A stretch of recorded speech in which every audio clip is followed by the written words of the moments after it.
Hello students, इस particular video में हम लोग डिस्कस करेंगे अबाउट बैच कोस्टिंग, जो कि एक वन ऑफ द मेथड्स है कोस्टिंग का।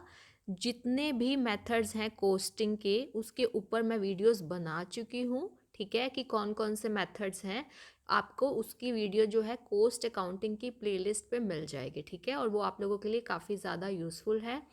अब हम डिस्कस करेंगे बैच कोस्टिंग, उसके क्या मीनिंग है, क्या फीचर्स है, और एक इम्पॉर्टेंट टर्म आती है इकोनॉमिक बैच क्वांटिटी, एक न्यूमेरिकल के साथ। ठीक है, तो ये आपका कोस्ट अकाउंटिंग का काफ़ी इंपॉर्टेंट टॉपिक है। तो हम स्टार्ट करते हैं। फर्स्ट ऑफ ऑल हम बात करेंगे मीनिंग ऑफ बैच कोस्टिंग। क्या मीनिंग होता है, हम टर्म यूज़ कर रहे हैं बैच कोस्टिंग। देखो, एक ये मेथड है कोस्टिंग का, और आपको पता होना चाहिए कि इसमें एक्चुअली में कैसे कोस्ट को कैलकुलेट किया जाता है। देखो, यहाँ पे बैच वर्ड जुड़ा है, बैच मतलब ग्रुप। अब इसमें क्या होगा, देखो, when the articles are produced in a group or large number of articles are produced in one setting of the machines or tools, because these articles are of similar nature, design, colour, size, then it is known as batch costing or lot costing. देखो, जब आप क्या करते हो, article हमारे similar nature के, ये देखो यहाँ पे एम्फेसाइज करना है हमने, सिमिलियर नेचर के, या उनका डिज़ाइन एक जैसा है, ठीक है, या उनका कलर या जो भी, उसी के बेसिस पे जब हम लोग क्या करते हैं, एक टाइप का ग्रुप को इकट्ठे प्रोड्यूस करते हैं और उसकी जब कोस्टिंग निकालते हैं तो उसको हम बैच कोस्टिंग बोलते हैं। और बैच कोस्टिंग का अदर अदर नेम जो है वो लॉट कॉस्टिंग भी है। ठीक है, so cost is calculated for the whole lot or batch cost. अब इसमें आपको पता होना चाहिए कि यहाँ पे पर यूनिट क्या है। ठीक है, कोस्ट किसकी निकाली जाएगी, यहाँ पे पर यूनिट किसको माना जाएगा, पूरे बैच को। ठीक है, so cost is calculated for the whole batch. ये आपका एक इसका फीचर भी लगा सकते हो। ठीक है, for the production of another lot or batch the machine needs another setting. अब देखो, अब आपने सुना होगा ड्रग्स, ये क्या कहते हैं, फार्माक्यूटिकल मेडिसिन्स वगैरह बनती हैं, उन पे बैच नंबर लिखा आता है, वो प्रॉपर बैचेस में बनती है। इसके और भी एग्जांपल हैं, like drugs, readymade garments of one size. अब जो एक साइज के हैं वो एक टाइप से बनते जाएंगे। ठीक है, रेडीमेड शूज़ हो गए, टॉयज़ हो गए, ये आपको कुछ एग्जाम्पल दिए हुए हैं जो किसके थ्रू बनते हैं, बैच कोस्टिंग के थ्रू, क्योंकि ये सिमिलर नेचर के एक ही ग्रुप में बनते हैं। ठीक है, और cost is calculated and assembled for the whole batch, पूरे के पूरे बैच के लिए कोस्ट को कैलकुलेट किया जाएगा। अगर हमने पर यूनिट कोस्ट जब निकालनी होगी, ठीक है, तो हम क्या करेंगे, per unit cost is calculated by dividing the total cost of the production of the batch by the number of units produced in that batch। यानी कि पर यूनिट कोस्ट अगर आपने निकालनी है तो टोटल उस बैच की कितनी कोस्ट आई है डिवाइडेड बाय उसमें उस बैच में कितनी यूनिट्स बनी हैं, उससे नंबर ऑफ यूनिट से डिवाइड कर देंगे तो पर यूनिट कोस्ट आ जाएगी। तो अगर हम कोस्ट की बात करें तो कोस्ट यूनिट हमारी यहाँ पे क्या है, होल बैच, और पर यूनिट कोस्ट अगर हमने निकालनी हो तो total cost of the batch divided by number of units in the batch. ठीक है, अब है हमारे पास इकोनॉमिक बैच क्वांटिटी। आपने एक टर्म सुनी थी इकोनॉमिक ऑर्डर क्वांटिटी, EOQ, उसी से मिलती जुलती है, ये है इकोनॉमिक बैच क्वांटिटी। तो इकोनॉमिक बैच क्वांटिटी ये हमारी टर्म रिलेटेड है बैच के साइज से। अब आप धीरे धीरे समझेंगे ये। Economic batch quantity is determined at that point where the setting cost and carrying cost are equal and the total cost is minimum. Economic batch quantity उस पॉइंट पे हम देखेंगे जहाँ पे setting cost and carrying cost, ये भी आप समझेंगे क्या होती है, इक्वल होती है, और जो टोटल कोस्ट क्या होगी हमारी, मिनिमाइज होगी। ठीक है, देखो, बैच साइज जो है काफ़ी इंपॉर्टेंट एस्पेक्ट रहता है बैच कोस्टिंग का। As the output is done in group or batches. आपको मैंने बताया हम बैच कोस्टिंग में जो प्रोडक्शन करते हैं वो ग्रुप्स में करते हैं।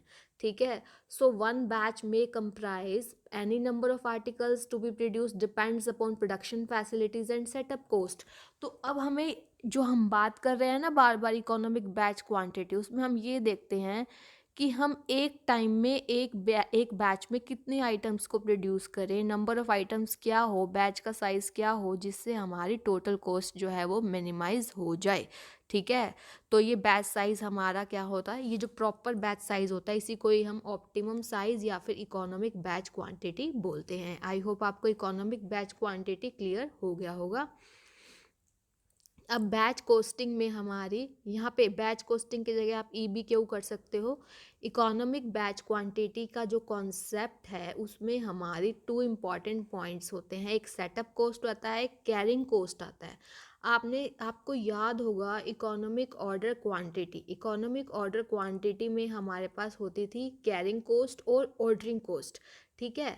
इसमें हमारी जो है EBQ में हमारी ऑर्डरिंग कॉस्ट हमारी नहीं है, इसमें सेटअप कॉस्ट है और कैरिंग कॉस्ट है। अब सेटअप कॉस्ट क्या है ये आपको पहले मैं बता देती हूँ। Every time whenever new group of products or batch is produced the machine or tools or production system needs separate setting. मान लो किसी पर्टिकुलर साइज के आप शूज़ बना रहे हो, तो अब मान लो आपने एक पर्टिकुलर साइज़ के बनाए, फिर अब जब नेक्स्ट टाइम आपको किसी और नंबर के शूज़ बनाने होंगे किसी और साइज़ के, तो आपको मशीन्स की सेटिंग्स चेंज करनी पड़ती है, ये होता ही है, ठीक है। Every time when ever new group of products और बैचेस प्रोड्यूस द मशीन और द टूल्स और the production system needs separate setting. जो हमारा सेटिंग है वो अलग अलग बैचेस के लिए अलग अलग चाहिए होता है, और इस नई सेटिंग के लिए हमें एक्सपेंडिचर और कॉस्ट करना पड़ता है हर टाइम, क्योंकि चेंज हो गया अब साइज़ का, डिज़ाइन, कलर, कंपोनेंट्स, ये सारी चीज़ों की वजह से हमें जो मशीनरी की टूल्स की सेटिंग है उसको चेंज करना पड़ता है।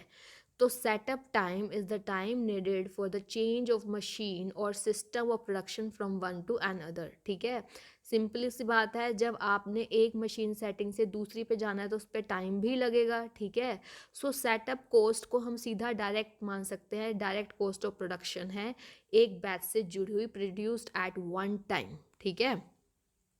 एक टाइप में जो बैच बना है उसको सेटअप करने की क्या कॉस्ट आई है, ठीक है, ये होगी सेटअप कॉस्ट।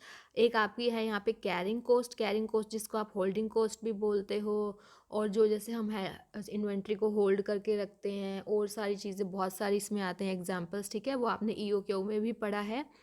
एक सबसे इम्पॉर्टेंट आपने चीज़ ध्यान रखनी है कि EBQ एंड सेटअप कॉस्ट में नेगेटिव रिलेशन होता है।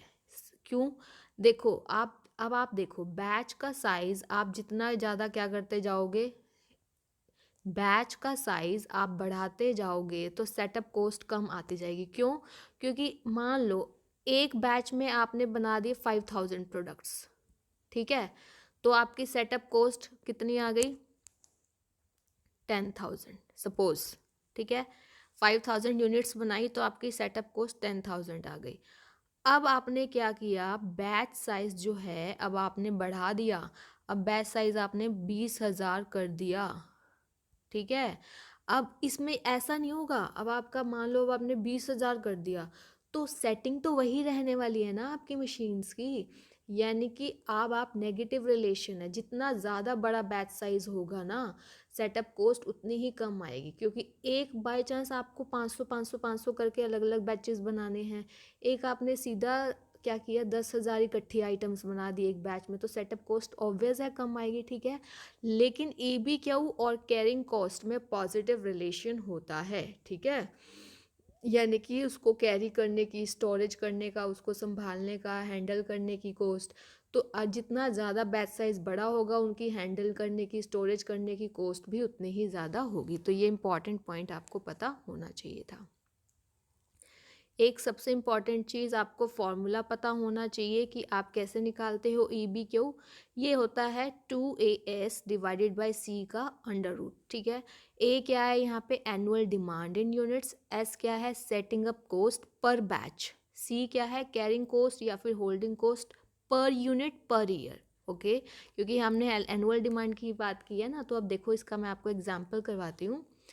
Calculate economic batch quantity from the following, आपको इकोनॉमिक बैच क्वांटिटी निकालना है। देखो एनुअल डिमांड फॉर कंपोनेंट दी हुई है आपको 8,000 यूनिट्स, ठीक है। सेटिंग अप कॉस्ट 200 दी हुई है, cost of manufacturing 1 unit is ₹100, carrying cost per unit per year 20%। ठीक है, वैसे तो 1 यूनिट की 100 मैन्युफैक्चरिंग कॉस्ट है, लेकिन कैरिंग कॉस्ट उसमें 20% है। ठीक है, तो अब फॉर्मूले में पुट करेंगे 2AS/C, 2 इंटू एनुअल कितनी बोली है demand 8000। Setting up cost per batch की कितनी है आपकी यहाँ पे 200 डिवाइडेड बाई 20। इसको सॉल्व करोगे तो आपके पास क्या आ जाएगा यहाँ पे 400 यूनिट्स। यहाँ पे आपके पास आंसर आ जाएगा। उस बैच साइज में 400 यूनिट्स बननी चाहिए। ठीक है, तो आई होप ये आपको अच्छे से क्लियर हो गया होगा। और अगर अभी तक आप लोगों ने इस यूट्यूब चैनल को सब्सक्राइब नहीं किया है देन डू सब्सक्राइब, बिकॉज आपको काफ़ी ज़्यादा यूज़फुल इन्फॉर्मेशन मिलेगी। ओके।